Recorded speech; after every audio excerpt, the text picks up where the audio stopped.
Прослеживая старые карты земель ингушей и их соседей, можно заметить, что существовали целых два селения, которые назывались, по самоназванию ингушского народа, а именно, Галгай. Это село Галгай-Юрт, в пригородном районе, называвшееся так до депортации войнахов 1944 года, и которое было переименовано в Камбелеевское. Власти СССР в село Галгай-Юрт, как и во все другие ингушские населенные пункты, заселили в опустевшие ингушские дома осетин. И с тех пор, в селе Камбелеевское, имеющее историческое название Галгай-Юрт, осетины населены подавляющим большинством.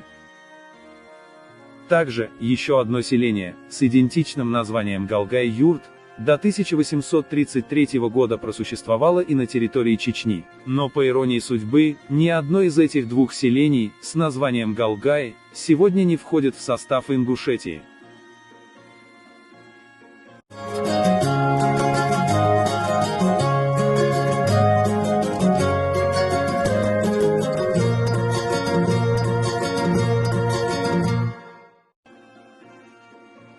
На месте сегодняшнего села под названием Валерийк, расположенном в Ачхой-Мартановском районе Чечни, до середины XIX века располагалось селение Галгай-Юрт, именовавшееся по самоназванию ингушей. Это отчетливо отображено на старинных картах того периода. К примеру, на карте Малой Чечни и части Владикавказского округа, составленной в 1848 году, видно селение, под названием Галгай-Юрт.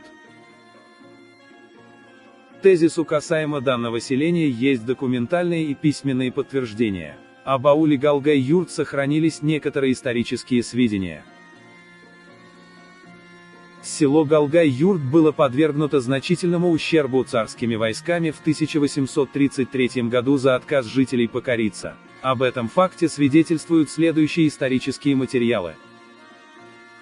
Журнал для чтения воспитанникам военно-учебных заведений. Том 65, номер 260. Санкт-Петербург, 1847 год.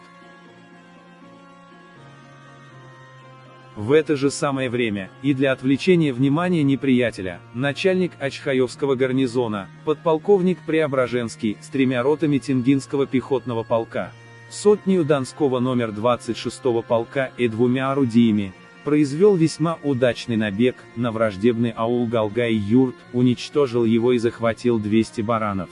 Та же партия, которая действовала против сунжинских казаков,